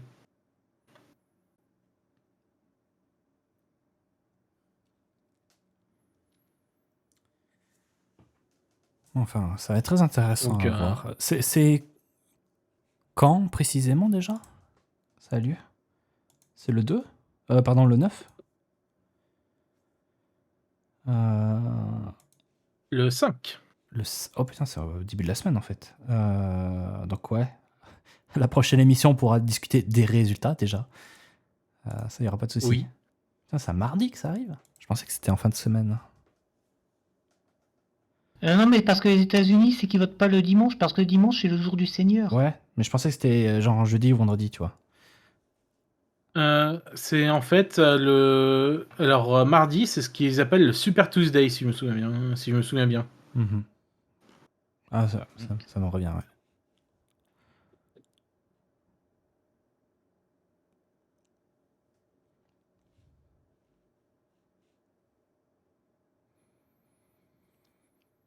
Ah non, attends, le Super Tuesday, c'est les primaires. Mais du coup, Non, j'y pense. Si Trump, on va dire que on va vraiment se rendre compte qu'il peut pas être président à cause de sa démence. Est-ce qu'on sait qui peut le remplacer? Bah, c'est son vice-président. Son costier. c'est son vice-président totalement humain, J.D. Vance, qui adore les gens. Même moi, d'ici, j'arrivais à t'entendre sarcastique. Ouais. Comment dire J.D. Vance, c'est un taré. Genre, c'est le méga taré. D'ailleurs, j'ai vu passer un article, j'ai pas eu le temps de lire aujourd'hui, que Trump et Vance ont été visés par une cyberattaque chinoise qui essaie de viser Verizon. Bah, qui tentent d'entrer dans leur périphérie de communication, ouais. C'est intéressant.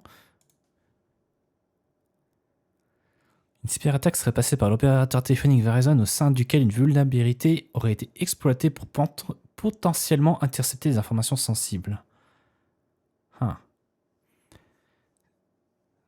Après, c'est pas nouveau. En 2016, des cyberpirates liés à la Russie avaient pris pour cible les courriels du Parti démocrate Hillary Clinton. Donc, est-ce qu'ils essaient de faire ça pour mettre l'info sur Kamala Harris? Je sais pas. Ah non, ils ont marqué ils ont marqué que Kamala Harris a aussi été ciblée. Ok. Selon le FBI, l'agent de sécurité de cybersécurité et de sécurité infrastructure. Ok. Donc non, ça n'a pas touché que Trump, mais beaucoup plus visé. Oui, parce qu'en fait, le truc avec Trump aussi, c'est que euh, si en fait Trump est élu, il va essayer de faire couler la Chine tout en faisant couler les États-Unis. Donc en fait, autant l'un que l'autre, ça les arrange, mais s'ils peuvent faire quelque chose pour faire couler Trump, ça les arrange. Genre juste parce que ça fait rigoler. Il y a un article sur le Figaro qui est intéressant, c'est pourquoi J.D. Vance a-t-il changé plusieurs fois de nom? Il s'appelait James Donald Bowman, après il s'appelait James David Hamel, James David Vance, J.D. Vance, et enfin J.D. Vance sans les points maintenant. En fait, parce qu'en fait, il a vu JD Sport et il s'est dit ah attends, c'est une bonne idée ça. Donc il est né sous le nom de James Donald Bowman en 1984 et grandit dans l'Amérique profonde avec une mère accro aux drogues. Bah c'est pour ça qu'il est chelou. Il a connu de nombreux beaux-pères après la divorce de ses parents. C'est à partir de 2003 que le nom James David Hamel fait son apparition sur les documents officiels. Sa mère ne voulait plus qu'il porte le même nom que son père, Donald Bowman. En 2013, il décide de prendre le nom de famille de sa grand-mère, Vance, pour lui rendre hommage. USA Today explique que durant ses années lycée et son service militaire, l'actuel sénateur de l'Ohio avait pris l'habitude d'utiliser ses initiales à la place de son prénom et se faisait appeler JD. Putain, nous, on a le grand JD et eux ils ont juste JD Vance. J'aime bien le titre, le titre du paragraphe suivant, c'est Hitler américain. Ouf, putain, on est monté vite. Ah non mais lui c'est Hitler américain. Hein. Il est tellement contre tout que en fait bah lui si Trump venait à crever genre deux semaines après être élu, J.D. Vance lui il appliquerait Project 2025 à la lettre. Je suis en train de lire l'article, je le partage sur la page, sur le direct. L'homme de 40 ans est désormais un membre important de la branche la plus conservative des Républicains. Pourtant, lors de son lancement en politique, Vance s'était déclaré anti-Trump. Lors de l'élection de 2016, il s'est d'ailleurs positionné pour Hillary Clinton et allé jusqu'à qualifier Trump de trou du cul cynique comme Nixon ou de Hitler américain. Donc c'est ça, le Hitler américain, c'était pas pour lui, c'était pour Trump. Mais après la victoire du candidat républicain, un revirement pour Vance qui se rapproche des idées et du parti du milliardaire américain. Putain, l'avoir appelé trou du cul cynique. Et maintenant de son côté, et bah dis donc, joli parcours.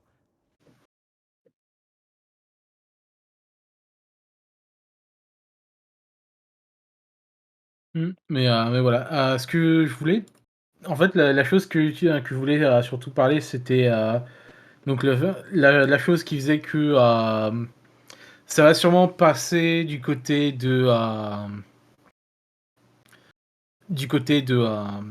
Kamala Harris pour le résultat, c'est que en fait, bah, les gens sont en train de voir activement que Trump est en train de devenir complètement gaga. Entre autres, le fait qu'il a passé une demi-heure sur un truc qui est sur un meeting où il était juste en train de danser, enfin de se balancer de droite à gauche et ensuite de faire des espèces de petits pas de danse sans grand chose quoi. Sur de la musique, genre il a tout arrêté et c'est juste genre oh bah on va jouer de la musique. Et surtout lui en train de danser de danser entre guillemets sur un YMCA. Genre une chanson devenue une chanson qui est littéralement une hymne homosexuelle mais c'est rigolo quand même. Hein. Ouais, mais bon, pour les vieux comme lui, ça a une autre signification, quoi. Enfin bon. Peut-être que Trump est en train de devenir gay, et puis on savait pas. Peut-être qu'il a toujours été et on ne le savait pas. Baronne et ses deux papas.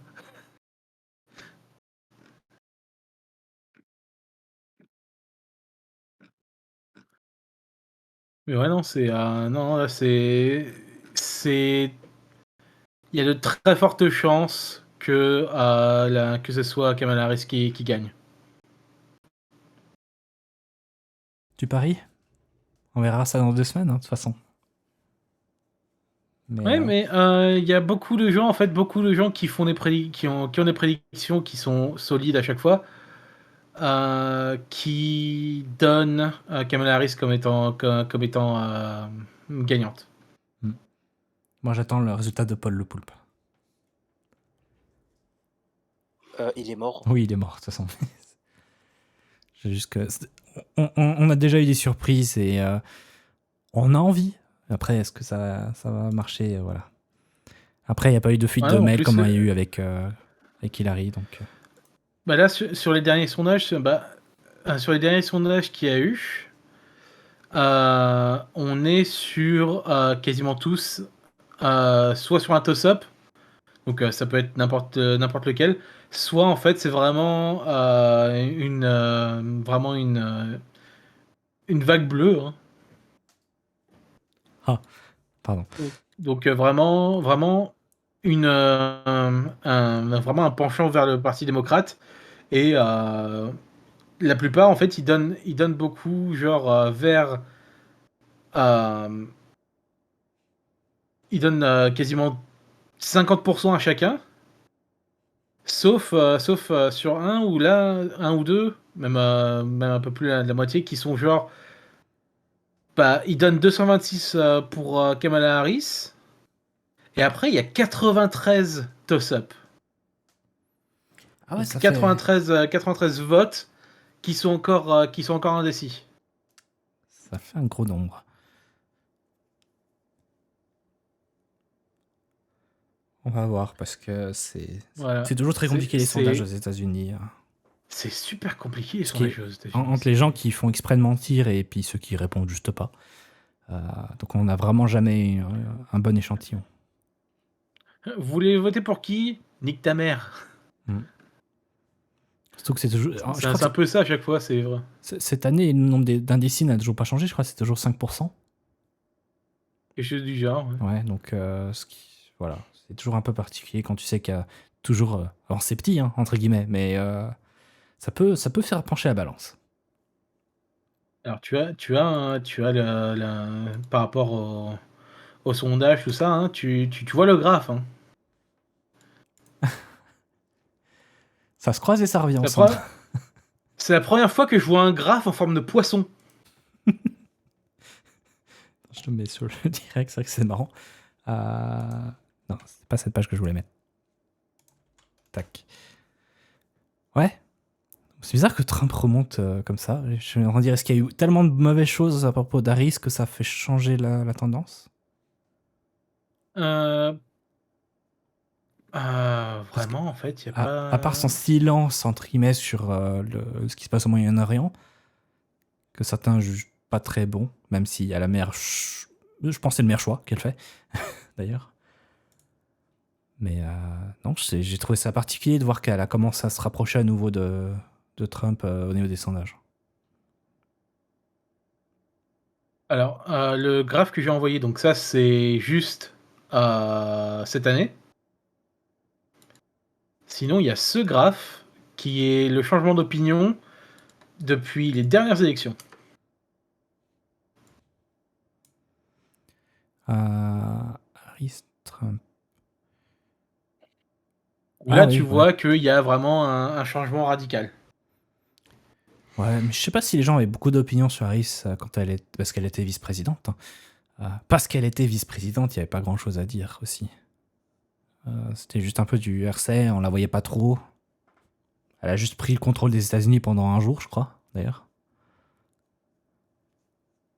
Ouais. Donc voilà, mais les gens savaient qu'elle était juste une personne de loi. C'était quoi comment on appelle ça en français? Une juriste. Une piguriste, c'est ça? Ok. Ah ouais. Donc les gens ne connaissaient pas trop Harris, hein, mine de rien. Puis depuis qu'elle a commencé à être éventuellement participer à la campagne, puis qu'elle a rejoint la campagne, là tu vois que c'est là où ça a bougé, quoi. Alors, je vais donner les marges parce qu'il y a il y a encore des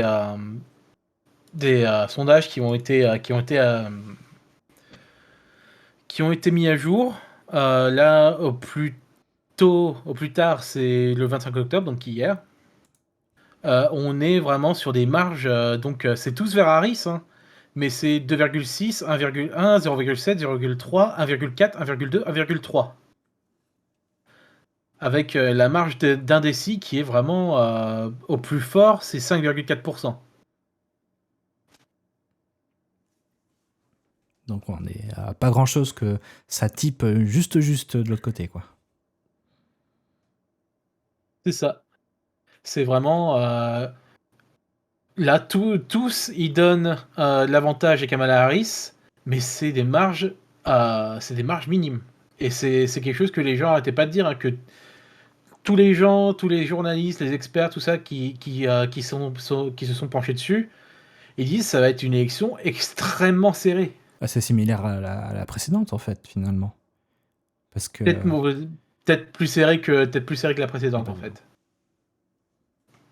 Déjà que ça se passait à pas grand-chose sur les swing states, il y a de très fortes chances que ce soit très serré de manière générale dans tous les États. Ok.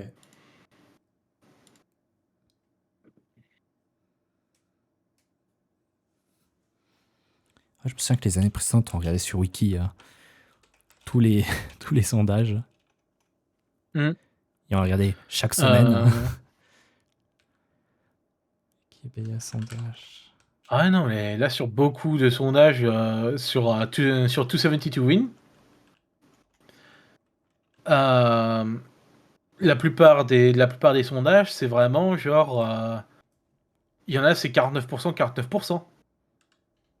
Avec une marge d'erreur. 49,3%. Non, 49%.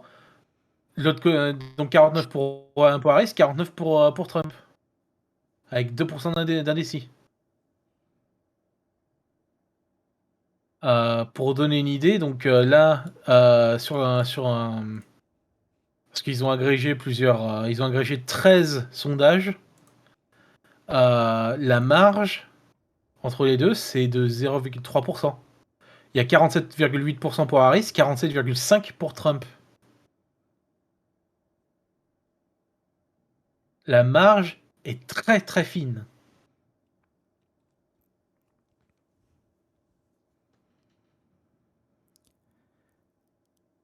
Ouais, c'est pour ça que je te dis, Mais sur les 13, on n'est pas sûr sur les qu'elle 13, il y gagne. en a que 1, 2, 3, 4, 5, 6, 7, 8, 9, 10. Donc 10 sur 13 qui donne un peu plus d'avantage qui donne un peu plus d'avantage à Trump. Mais il y en a, c'est vraiment genre ils sont sur du 50% tout rond, à ce moment-là, c'est très serré. Très très serré.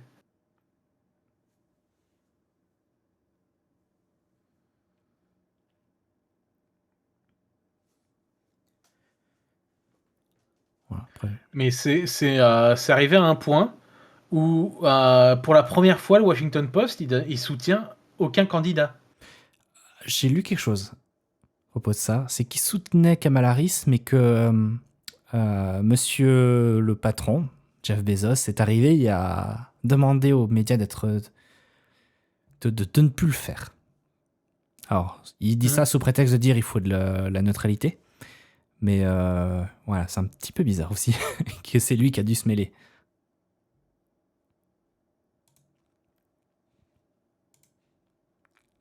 Si je me souviens bien, après, Jeff Bezos, il veut pas se plonger là-dedans non plus. Genre, il essaie de rester dans une position relativement neutre. Donc là, je lis. Là, c'est la première. Il y a Washington Post qui dit nous allons tous mourir dans le noir et Jeff Bezos a éteint la lumière. Faut savoir que Democracy Die in Darkness, c'est l'expression qu'utilise Washington Post depuis la première élection de Trump.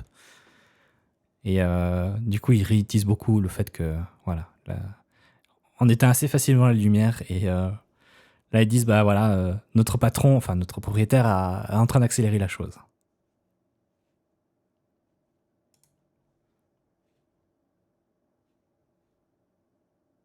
Il dit le Washington Post ne soutiendra aucun candidat à la présidentielle lors de cette élection, ni d'aucune autre élection présidentielle à venir. Ils disent nous revenons à nos racines qui consiste à ne pas soutenir de candidat à la présidentielle. Mais le syndicat des journalistes se dit très préoccupé de cette décision à 11 jours à peine d'une élection aux enjeux immenses. Il s'occupe d'une ingérence dans les décisions du comité éditorial. Ouais.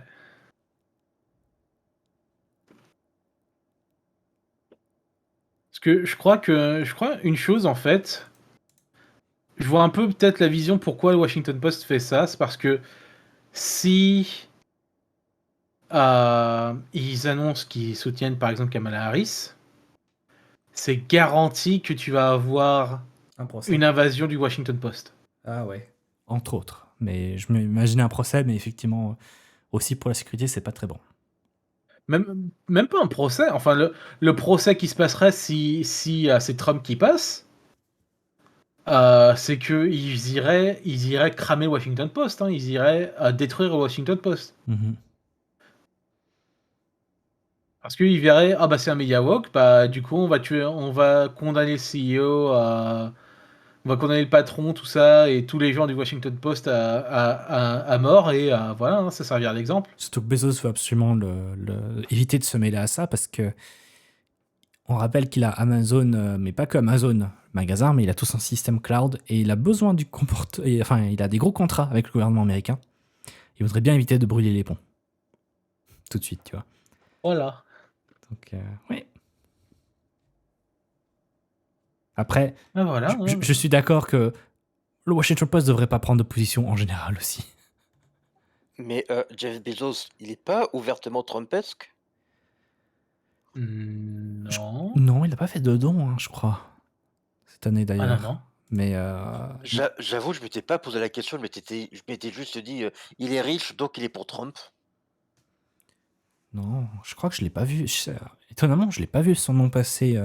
Parce qu'il y a des gens chez Google qui ont donné de l'argent, ça c'est sûr. Mais et Microsoft aussi. Là, Jeff Bezos, lui, là, il est vraiment dans son coin. Hein, tout ce qu'il veut, c'est envoyer son crâne, son crâne brillant dans l'espace. Hein. Ouais, c'est son plus gros truc.